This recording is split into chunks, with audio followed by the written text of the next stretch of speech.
Harvey, how many miles are you running today? Well, Grammys are here, and I don't have a lot of time, but I got to keep it slim and trim, so I'm going to do a mile. You want to come? Let's do it. I'm Harvey Mason Jr. I'm from Los Angeles, California. I'm the CEO of the Grammys, the Recording Academy. I love it. And are you a runner, Harvey? I am a runner. I do some cardio at least every day. You grew up a basketball player, right? Yeah, my whole life. Played basketball from a young age. And you played at the University of Arizona, so you were a big basketball player. I was a little basketball player. I was one of the shortest guys on my team at 6'4". How did music and sports overlap for you? Well, I was always making music. I was always a songwriter and making tracks, and I had a keyboard in my dorm room. I had an injury playing basketball, and that really focused my attention towards music. I know you've worked with some pretty iconic artists like Whitney Houston and Michael Jackson. What would you say you learned from working with some of the greats? Just the level of professionalism and work and dedication that it takes. You know, you think the great artists and icons, they're just blessed with talent, but there's so many talented people.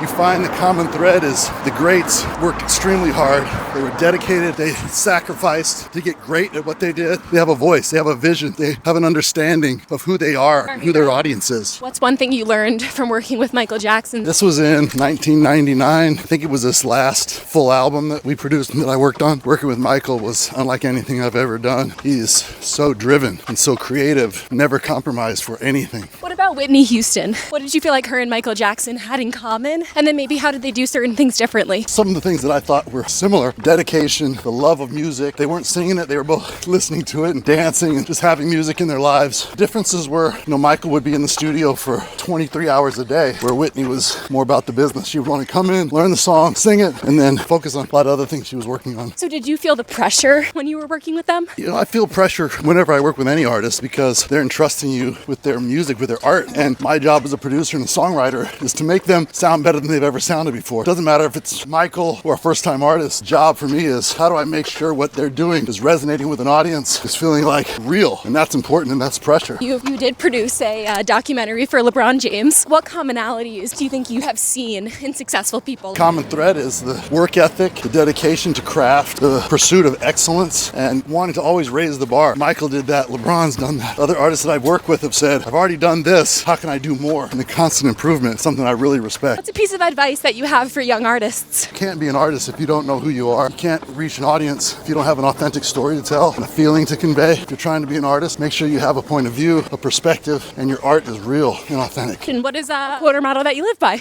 The way you do everything is the way you do anything. Can you give me a high five? Wow, that was great. Thanks for running with me. I enjoyed it.